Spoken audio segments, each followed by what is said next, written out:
Y llegando a este punto, sí que es un tema que es bastante interesante, David, ¿no? Porque yo en varias ocasiones, además te lo he oído comentar a ti, en alguna entrevista que te han hecho, y tú has hablado de un tema muy interesante, que es a ese público objetivo, ¿no? Utilizando ese paralelismo, ¿no? Con el mundo del marketing, ¿no? Ese público objetivo al que nosotros deberíamos dirigirnos. Y tú has hablado de la figura del precariado. Explícame, ¿qué es este, quién es este precariado? Sí, bueno, vamos a ver. Como muy bien has dicho, esto es como si tuvieras que vender un producto, ¿no? Está feísimo decirlo, pero efectivamente, si tuviéramos que vender nuestro producto, aparte de lo que es la totalidad, lógicamente la sociedad española, ¿quién es el sujeto que más está sufriendo? No es el precario. Es el precario bueno, cuando hablamos de un precario, no solamente es una persona o que esté parada o que esté... Vamos a ver, hablamos de un precario que incluso es una persona trabajando, que teniendo trabajo es un trabajador pobre, que ya no es que no llegue a fin de mes, es que no llega a mediados y a veces tiene que elegir entre pagar el alquiler o la hipoteca, o comer, o medicinas, o comer. O sea, estamos llegando a ese punto de degradación, ¿verdad? Y también no nos olvidemos del sufrido autónomo.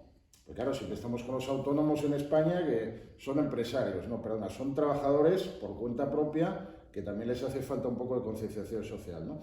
Entonces, ¿qué ocurre? Que se está creando una bolsa, aparte de los propios parados, ¿no? Que las cifras están ahí muy maquilladas, ¿verdad? Con esta historia que han sacado de los fijos discontinuos, que no trabajan pero no son parados, bla, bla, bla. Bueno, que estamos en 3 millones y pico de parados, casi 4 seguro, ¿no? Eso oficialmente. Es que luego tenemos 4 o 5 millones de trabajadores pobres, de precarios, y sobre todo gente joven que por primera vez en nuestra historia reciente va a vivir peor que sus padres. Esa bolsa que se está creando, ese caldo de cultivo, es el precariado, es el proletariado del siglo XXI, ¿verdad? Son los chavales que han ido a la universidad, sus padres han pagado un montón de dinero y ya se han empleado un montón de recursos estatales para que el chaval ahora esté repartiendo pizzas en globo, o esté de camarero por 800 euros 12 horas por el verano, o este tipo de cosas, ¿verdad? Porque tenemos una economía desestructurada donde los ingenieros se nos marchan a otros países y no les sacamos rentabilidad. Ese precariado es objetivamente el sujeto revolucionario, protagonista, que puede subvertir la situación. Es el sujeto histórico del siglo XXI, el precariado. Entonces, nosotros tenemos que ser capaces de mimetizarnos, de diseñarnos de tal manera que nuestra identificación con ellos no sea solamente programática, sino con hechos reales en la calle, para poder darles una conciencia de defensa de los derechos que tan duramente conquistaron nuestros padres y abuelos y que hoy en día se están perdiendo, para que ellos asuman esa identidad de situación, esa identidad de necesidad en cuanto a combatir contra el capitalismo global y defender una de nuestras principales conquistas, que son los derechos sociales. Eso es uno de los principales pilares de la civilización occidental, las conquistas sociales. Sin conquistas sociales somos una sociedad insolidaria, individualista, desestructurada y en manos del capitalismo global. No podemos dar un paso atrás y debemos luchar por esas conquistas sociales. De tal manera que yo siempre insisto en que el Movimiento Pueblo debe tener un brazo sindical potente, que estoy trabajando para que se creen los mimbres necesarios, porque tenemos que estar metidos en todas las luchas obreras y, como tú has indicado, pues también en las culturales y políticas, en todas. Pero claro, ahora, hasta que estalle lo que va a estallar y ese sujeto político revolucionario que es el precariado adquiera conciencia de sí mismo, nosotros tenemos que estar preparando las bases humanas, las condiciones materiales, para que no nos coja a contrapié y seamos capaces de liderar con propuestas novedosas esa lucha sindical, esa lucha laboral y esas revueltas que van a suceder desgraciadamente, y transformarlas en una verdadera revolución ideologizada. porque eso es lo que puede distinguir una simple revuelta esporádica a una revolución con unos objetivos, ¿de acuerdo? Y ahí es donde, claro, tenemos que trabajar sin descanso. Nos da igual que seamos muchos, que seamos pocos, que tengamos menos medios, que nos digan lo que sea. Trabajar, porque desgraciadamente el momento va a llegar y ahí es donde nos la vamos a tener que jugar.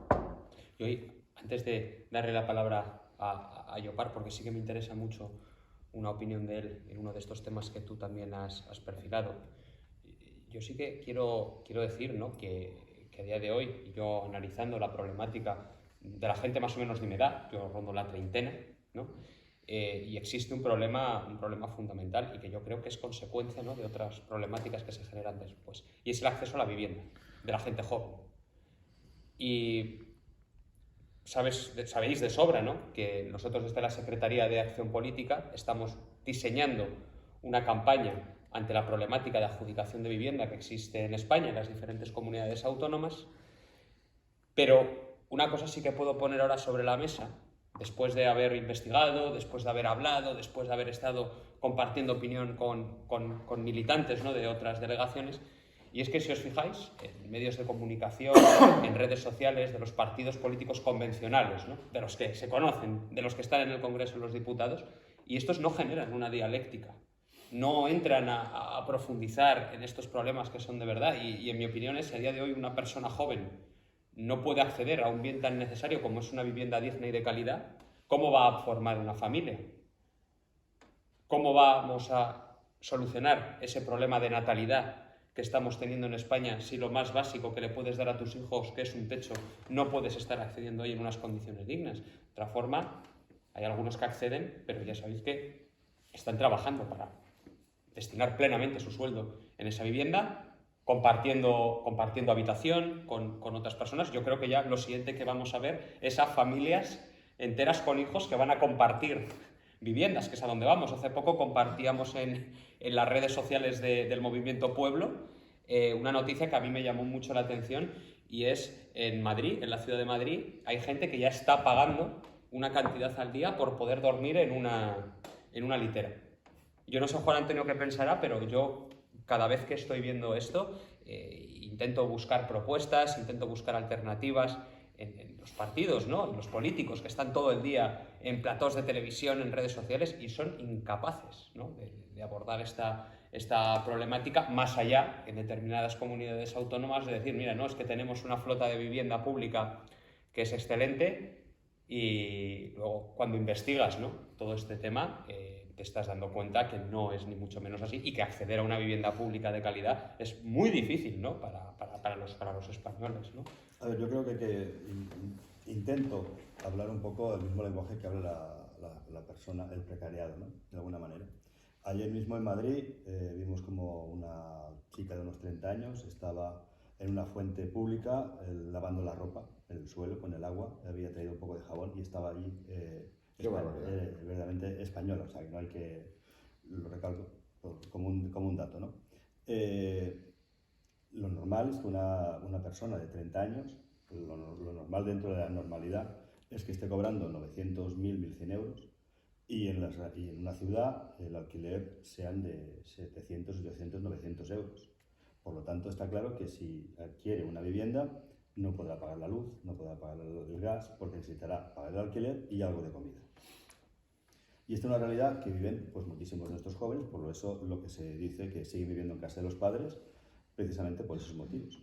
Y antes Omar Basa Colau, que se había dado a conocer por el tema de las hipotecas, y la verdad es que en Barcelona siguen habiendo desahucios, la banca sigue haciendo algo que es impensable en una sociedad normal con sentido común, que es que te quiten la vivienda porque no la puedas pagar, se la queda el banco y tú tengas esa deuda con el banco y la tienes que seguir pagando. O sea, es decir, la pagas por 2 veces y el beneficio es para la banca, no es para el pueblo ni para nadie, ¿vale? Y eso lo permiten los políticos, ¿no? Entonces, nosotros como Movimiento Pueblo lo que tenemos que hacer es explicarles a la gente normal, a la gente del precariado que decías, esos problemas para que tomen conciencia de eso. ¿Cuál es el problema que tenemos? Que se está adoctrinando para que la gente no se revuelva contra toda esta injusticia. ¿Por qué? Porque prefiero esto a no tener nada. Ese es el adoctrinamiento. Y ahí es donde tenemos que estar nosotros y todos aquellos que estamos en contra de este sistema. He nombrado la banca como, fijaos perfectamente que la banca año tras año aumenta sus beneficios. Y yo siempre insisto en un tema. La banca es una entidad privada. Una entidad privada que un gobierno público, es decir, el de todos, nos obliga a trabajar con alguien que es privado. Si existiera una banca pública, yo lo podría entender, pero con una banca privada, tú deberías de tener el derecho a no trabajar con una banca privada. Y el Estado te obliga a trabajar con una banca privada. Entonces, ¿alguien puede pensar en eso, como si es coherente o no es coherente? ¿Cuántos casos de precariedad se podrían revertir si hubiera una banca pública que en verdad estuviera al servicio, sin perder dinero evidentemente, pero que estuviera al servicio de los ciudadanos? Pues no. Tenemos unos políticos de todo el arco parlamentario que no se plantea eso. Son los políticos desde Podemos a Vox, es decir, de la extrema izquierda a la extrema derecha del sistema, es decir, la izquierda del capital y la derecha del capital, que permiten que en unas empresas privadas año tras año nos estén robando día a día a todos los españoles y a todos los europeos y a todo el mundo que se le va a operar con la banca, y el perjudicado solamente somos nosotros.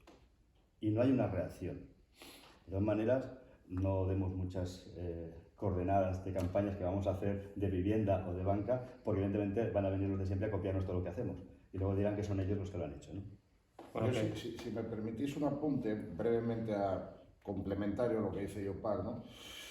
Hay veces, a veces, y yo creo que en el tema de vivienda pasa, que la distancia más corta entre dos puntos no es la línea recta, ¿no? ¿Qué quiere decir? Que nosotros podemos hacer y debemos hacer, pues efectivamente, campañas de concienciación, etcétera, ¿no? Pero ¿por qué está el tema del ladrillo y de la vivienda así en España? Bueno, porque es un bien que debería ser básico para la ciudadanía desde hace 30 años, es objeto de especulación privado, ¿no? Entonces, ¿qué pasa? Que la economía española no está diversificada, la pirámide productiva, sector primario, secundario y terciario, está absolutamente dado la vuelta, ¿de acuerdo? Y está todo basado en ladrillo y servicios, ¿no? Entonces, claro, hay tantos intereses invertidos en ladrillo que da igual el partido de la partitocracia en la que vivimos, que van todos a defender ese sistema porque es la piedra angular de la economía española. Se nos ha desindustrializado en los años 80 y principios de los 90, un país que era autosuficiente ha cerrado sus grandes industrias, su sector primario prácticamente no existe, no somos ya autosuficientes y pues bueno, cuando nos vendieron la bondad de la entrada en la Europa de los mercaderes, no la Europa que defendemos nosotros, sino la Europa de los banksters, como decía Bestringe en su día, ¿verdad? Entonces, claro, preguntaron, bueno, sí, vale, gracias por entrar en el euro, pero ahora ¿qué hacemos? Hombre, tenéis sol, tenéis playa, ya, eso ya lo tenía yo, ¿no? Entonces, somos el cenicero de Europa, somos la hostelería de Europa y la especulación con un bien público, que claro, obviamente necesita todo el mundo sí o sí, que es la vivienda. Entonces, claro, ¿cuál es la solución a eso? La solución a eso es un mandato imperativo, valga la redundancia, que está en la Constitución española. Una Constitución, la del 78, que bueno, que deja mucho que desear, pero que sí hay un artículo que dice que la vivienda, bueno, no me acuerdo ahora citarlo de memoria, pero vamos, que dice que la vivienda es un bien básico y que si no se dieran las condiciones adecuadas para que cualquier español lo pueda asumir una vivienda digna a un precio asequible, los poderes estatales, públicos, tienen la obligación de intervenir en el mercado. Es decir, no solo es un derecho consagrado por esta Constitución, sino que es un mandato. En el momento en que las circunstancias dan con una economía con la que estamos basada en esa especulación, ya es obligatorio invocar ese mandato constitucional de que se intervenga el mercado. ¿Por qué una caja de aspirinas vale lo mismo en Alicante que en Madrid que en Galicia?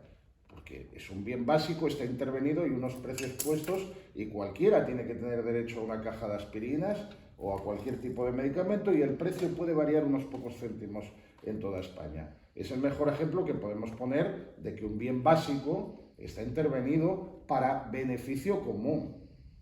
¿De acuerdo? Nosotros respetamos la propiedad privada, pero hay cosas que son normales que haya que intervenir, y un derecho básico con el que se está especulando, ya esta Constitución, nos guste o no nos guste, establece un mandato, establece una orden. En el momento en el que no se den las circunstancias, los poderes públicos están obligados a intervenir. No solo no intervienen, sino que hacen objeto de especulación y negocio con la banca, ¿de acuerdo? Que, como bien ha señalado Llopart, no tenemos una banca nacional, tenemos una banca privada, y todo eso es un negocio. Bien, pues claro, la solución es invocar ese artículo de la Constitución, la solución es proponer y promover un tipo de economía alternativa donde nos liberemos de todas las restricciones que nos ha impuesto la Unión Europea, ¿de acuerdo? Y podamos tener una pirámide productiva diversificada y un país autosuficiente. Ahí ya veríais cómo se iba a regular el precio de la vivienda. Y los especuladores y grandes tenedores que han invertido su dinero en montarse de pasapiseros, pues que no se escandalicen. Si hay que intervenirles y meterles mano, se les mete mano. El que quiera invertir, que se juegue su dinero montando negocios o invierta en bolsa, pero no con el techo de los españoles. Sí, no, y además, y hay un tema que es interesante, y Llopart lo ha traído aquí a colación, y es que ha estado refiriéndose al tema de la dación en pago, porque me acuerdo yo en la época de la crisis económica pasada, la cantidad, ¿no?, de ejecuciones hipotecarias que acababan con una familia en la calle, y que, a pesar de ver esta situación, ¿no?, se lanzaban de la vivienda y aún así seguían teniendo esa deuda y acababan ejecutándoles hasta otros bienes, si es que los tenían. Yo me acuerdo que se trajo a debate la figura de la dación en pago por muchos partidos políticos. No se ha regulado la dación en pago, no se les está haciendo de forma imperativa, ¿no?, que contemplen la figura, que de forma obligatoria exista la dación en pago. Y al final es un poco frustrante, ¿no?, porque por mucho hablar, por mucho que se habló, por mucho que se trajo a debate, por mucho que se prometió, y esto no se hizo. Y al final es por una razón que ellos daban. Y ellos lo que te deberían decir los políticos es que obligar al banco a hacer esto va a conseguir que la banca deje de dar préstamos a la gente que quiere adquirir una vivienda. Respuesta que se les daba. Efectivamente, por eso es más necesario que nunca una banca pública saneada, que se guíe por un Plan Nacional de Vivienda que no existe. Claro. Porque aquí, además, en España no existe una política nacional de vivienda, o unas pautas que puedan seguir las distintas regiones de España, ¿no?, para poder regular. Está claro que no existen todo este tipo de cosas por los sarcasmos que voy a decir, porque el gobierno que tenemos está más preocupado por leyes de memorias democráticas o por legalizar a una minoría de la minoría de la minoría y darle una serie de derechos que ni voy a entrar ni salir al movimiento trans, ¿vale?, o a las personas trans, que preocuparse de las personas que sufren el día a día de no poder llenar su nevera, de no poder tener una vivienda, o no poder pagar la luz y tal. ¿Y cómo lo soluciona? Con un cheque de 200 euros. ¿Vale? O sea, somos una sociedad chequeada, ¿vale? Y luego, además, habría que ver a quién le llega ese cheque. Es decir, nos quieren tapar la boca, o quieren tapar a la boca una parte de la sociedad precaria con un cheque de vez en cuando, y así el gobierno de la izquierda del capital, que representa el PSOE y Podemos, se piensa que nos va a callar. Acallará a algunos, pero no a los que tenemos conciencia de que hay que luchar y revertir toda esta situación. O sea, hablamos del tema sindical. Vamos a ver, ¿dónde están los sindicatos? ¿Se les ve? ¿Dónde hay huelgas? ¿Dónde hay manifestaciones? ¿Dónde hay huelgas generales? ¿Dónde hay una reivindicación de los derechos de los trabajadores de verdad? No se les ve porque están todos subvencionados para que se callen. Son una pandilla de funcionarios que viven del cuento a cambio de las subvenciones del Estado. Tanto da que mande el PP, como que mande el PSOE, como que mande quien mande. Subvencionados, para que se callen. Es lo mismo a la gente, para que no se queje, vamos a darles cheques. Pero habría que ver a quién recibe ese cheque. Porque el baremo está a un nivel que todos sabemos a quién va. ¿Y a quién va? Pues a esa masa de personas que han venido a España, que tienen unas necesidades supuestamente superiores a las que tienen los españoles, que llevamos aquí toda la vida con nuestros padres y abuelos trabajando, y yo entiendo que precisamente son esas familias de padres y abuelos que han estado trabajando que tienen muchísimas necesidades, pero no están en ese nivel que ellos exigen para que tengan acceso a una serie de ayudas sociales. En cambio, ellos, como están más precariados teóricamente que los de aquí, sí que reciben ese tipo de cheques o de ayudas. Y ahora, seguramente alguno me va a decirme que estoy hablando de racismo. Y no es así. Estoy hablando de una realidad. Yo jamás voy a atacar a una persona por ser inmigrante, ni voy a despreciar a una persona por ser inmigrante. Siempre voy a defender a las personas, pero lo que voy a denunciar son la injusticia a la hora de otorgar una serie de derechos. Es que yo, si me lo permites, perdona, quiero hacer ahí complementar lo que estás diciendo, que es muy importante, ¿no? Ese ejército de parados inmigrantes son la reserva de mano de obra del capital para presionar a la baja las condiciones laborales de los españoles y los europeos. Cuando la izquierda del capital, comandada por el PSOE, desmonta toda la industria española por orden de Bruselas y se nos dice tenemos sol, tenemos playa, tenemos camareros, y nos convierte en un ejército de camareros con unas condiciones que se salen de todos los convenios y que explotan a los trabajadores, el español te dice, vamos a ver, yo no he luchado, ni mi familia ha luchado para tener un sueldo de 800 euros más propinas para trabajar 12 horas. Yo no voy a aceptar eso. Pero entonces viene otra persona que con todo su derecho dice, yo sí que lo acepto porque en mi país gano como mucho 400 euros, como mucho. Por lo tanto, me parece bien y me parece justo. ¿Y quién es el que se va al paro? El de aquí. El español. Y esto no es racismo. Esto significa que tendrían que haber convenios justos, salarios justos, puestos de trabajo justos, y si el empresario gana un poquito menos, pues que gane un poquito menos. Pero el salario tiene que ser justo y digno para todos. Y entonces que sea el empresario el que elija qué trabajador quiere según su capacidad. Capacidad para el trabajo, sea hombre, mujer o no sea español, pero capacidad. Y esa es la diferencia que hay a la hora de otorgar ayudas, dar puestos de trabajo en esa franja que estamos hablando de la hostelería en este caso. ¿Habéis visto, supongo que además esto es una cosa que se puede consultar periódicamente, cuál es actualmente la deuda pública de España? ¿Lo habéis visto recientemente? A ver, sabemos que es un 130% del Producto Interior Existe, Bruto. y la pregunta que yo te hago es, habida cuenta de que ya has superado, ¿no?, ese límite en el Producto Interior Bruto, y la pregunta que yo me hago es la siguiente: ¿existe un debate en el seno de la sociedad civil, en el seno de los representantes políticos de cómo paliar esta situación? Porque yo al final, y en mi opinión, pero la deuda pública española se debe en parte a ese monstruoso sistema burocrático, ¿no?, que cada vez estamos engordando más y más y más y más y más. Solo hay que ver los datos de empleo público.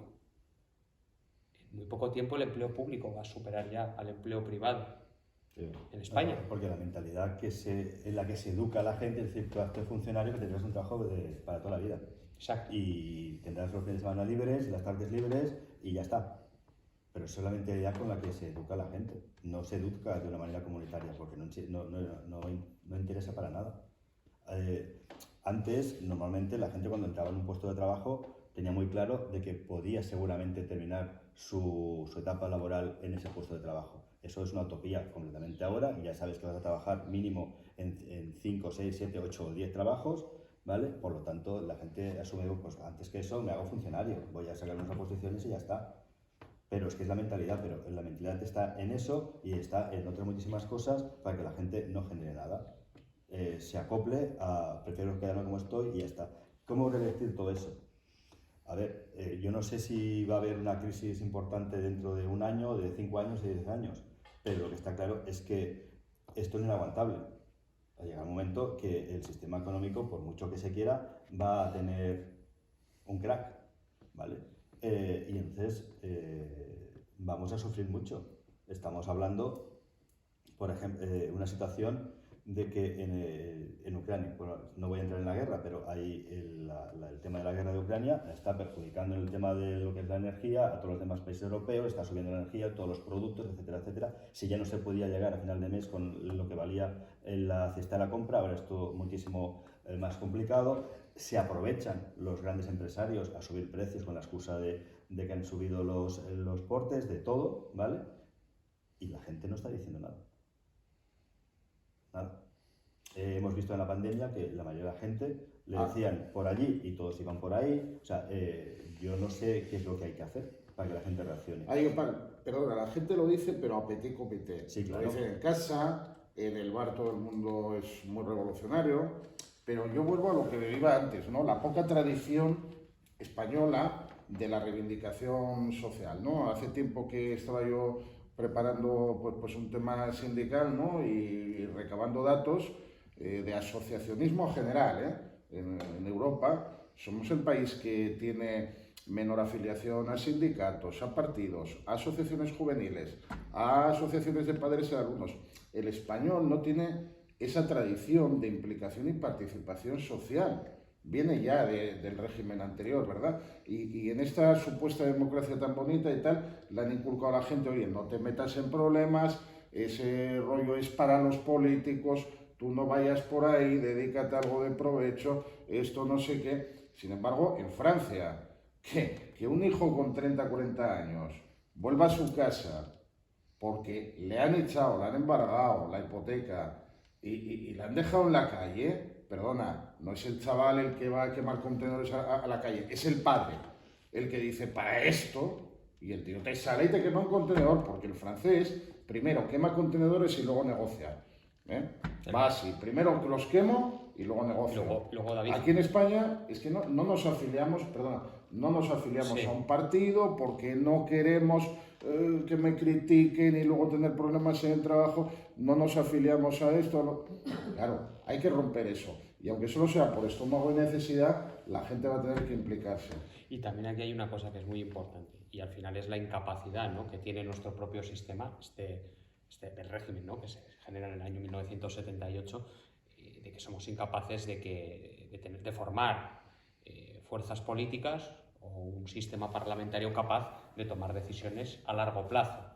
Yo cuando hablaba de en qué gastamos nuestro dinero, lo digo con la preocupación de la deuda pública y de que todavía no he visto a un solo partido político que diga vamos a hacer una auditoría de cómo es nuestra administración pública, porque es por donde sabemos, y esto es verídico, ¿no? El problema que tenemos de deuda pública, el principal causante es el sistema burocrático que tenemos, que es monstruoso e insostenible. Todavía no he visto a nadie que diga a los ciudadanos esto va a ser un problema, este problema está generado por esto, y la solución es esta. ¿Cuáles son las soluciones concretas? Yo no las sé, pero lo que sí sé es que tenemos que ver tenemos que indagar en esto, tenemos que decir, vamos a hacer una auditoría de la administración pública, vamos a ver qué hay aquí, a ver cómo lo podemos paliar. Y se empieza por ahí, pero eso no interesa, porque si tú estás gobernando de cara a 4 años, se te va a echar, se te va a poner en contra la mayoría, ¿no?, del sistema burócrata que tú estás generando y del que cada vez más personas dependen. Claro. Entonces, claro, hay que tener esa valentía, ¿no? Y de decirle a la gente la verdad. Claro. Y de decirle que esta situación de deuda pública lo que está haciendo es que nuestra soberanía sea casi ya inexistente. Date cuenta que la única vez que se ha tocado la Constitución para modificar algo en España fue con nocturnidad y alevosía el PSOE y el PP para el techo de deuda. El artículo que decía que la prioridad de pago público en España es la deuda. Exacto. Y por el procedimiento express. Por el procedimiento express. Entonces, claro, estamos viendo unas élites políticas que están pues teledirigidas por el poder financiero. Es que esto es una lucha contra el capitalismo global, de las patrias contra el capitalismo global, de nuestra civilización europea contra la globalización. Eso es lo que tenemos que mostrar. Luego, claro, con acciones prácticas como lo que tú estás diciendo, exigiendo una auditoría, viendo qué resortes legales hay para intentar poner a esas élites políticas contra la pared y mostrar a la ciudadanía ese cinismo. Pero hay que tener muy claro de qué va esto. Esto es la lucha de una civilización por su supervivencia frente a esas élites económicas. No, sí, desde luego, desde luego. Pues con esto yo creo que ya el café se nos ha alargado bastante. Tenemos que seguir con estas jornadas que están siendo tan interesantes y nada. Juan Antonio, muchísimas gracias por aceptar el café, y David, muchas gracias también a ti y enhorabuena, ¿no?, por este recibimiento en tu tierra aquí en Alicante. Bueno, no, es mi segunda tierra. Tu segunda tierra, tu tierra de adopción, ¿no? Soy asturiano. Eres asturiano, pues nada. Pero bueno, me siento también otro alicantino, pues aquí se me ha tratado fenomenal. Muy bien, pues nada, pues muchísimas gracias y seguiremos con estos cafés habitualmente.